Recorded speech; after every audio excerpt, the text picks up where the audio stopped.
ਅੱਜ ਅਪ੍ਰੈਲ ਦੀ 16 ਤਰੀਕ ਗੁਰਮੀਤ ਸਿੰਘ ਕੈਲੀਫੋਰਨੀਆ ਤੋਂ। ਸੋ ਜਿਹੜੀ ਖਬਰ ਆ ਰਹੀ ਉਹ ਆ ਆਸਟ੍ਰੇਲੀਆ ਤੋਂ। ਉੱਥੇ ਇੱਕ ਰਿਫਾਈਨਰੀ ਨੂੰ ਅੱਗ ਲੱਗੀ ਕੱਲ ਰਾਤ ਨੂੰ, ਕਹਿੰਦੇ ਕੁਝ ਧਮਾਕੇ ਹੋਏ, ਫਿਰ ਉੱਥੇ ਫਾਇਰ ਬ੍ਰਿਗੇਡ ਦੀਆਂ ਗੱਡੀਆਂ ਆਈਆਂ, ਲੱਗੀਆਂ ਹੋਈਆਂ ਲਗਾਤਾਰ, ਪਰ ਅੱਗ ਹਜੇ ਵੀ ਨਹੀਂ ਬੁਝੀ। ਸੋ ਇਹਦੇ ਨਾਲ ਜਿਹੜਾ ਆ ਪਹਿਲਾਂ ਹੀ ਆਪਾਂ ਨੂੰ ਪਤਾ ਵੀ ਈਰਾਨ ਦੀ ਜਿਹੜੀ ਲੜਾਈ ਲੱਗੀ ਉਹਦੇ ਨਾਲ ਤੇਲ ਦਾ ਪਹਿਲਾਂ ਹੀ ਆਵਾਜਾਈ ਘੱਟ ਆ, ਤਾਂ ਆਸਟ੍ਰੇਲੀਆ ਦੇ ਵਿੱਚ ਇਸ ਚੀਜ਼ ਦਾ ਫਰਕ ਤਾਂ ਪਊਗਾ, ਕਿਉਂਕਿ ਜਿਹੜੀ ਇਹ ਉਹਨੇ ਦੱਸਿਆ ਕਿ ਜਿਹੜੀ ਇਹ ਰਿਫਾਈਨਰੀ ਆ ਉਹ ਮੈਲਬਰਨ ਤੋਂ 65 ਮੀਲਾਂ ਦੱਖਣ ਪੱਛਮੀ ਵਾਲੇ ਪਾਸੇ ਆ। ਤੋ ਇਹਦੇ ਨਾਲ ਕੀ 10% ਤੇਲ ਆ ਜਿਹੜਾ ਉਹ ਕੰਟਰੀ ਨੂੰ ਜਾਂਦਾ। ਸੋ ਜ਼ਿਆਦਾ ਤੇਲ ਆ ਜਿਹੜਾ ਵਿਕਟੋਰੀਆ ਨੂੰ ਜਾਂਦਾ।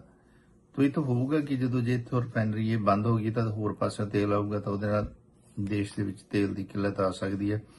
ਸੋ ਇਹ ਜਿਲੋਂਗ ਕਰਕੇ ਏਰੀਆ ਹੈ ਜਿਹੜੀ ਰਿਫਾਈਨਰੀ ਨੂੰ ਅੱਗ ਲੱਗੀ ਹੈ। ਤੁਸੀਂ ਵੀਡੀਓ ਦੇਖ ਸਕਦੇ ਹੋ, ਅੱਗੇ ਦੇਖਦੇ ਹਾਂ ਕੀ ਖਬਰ ਆਉਂਦੀ ਹੈ, ਫਿਰ ਪਤਾ ਲੱਗੂ। ਧੰਨਵਾਦ ਸਾਰਿਆਂ ਨੂੰ।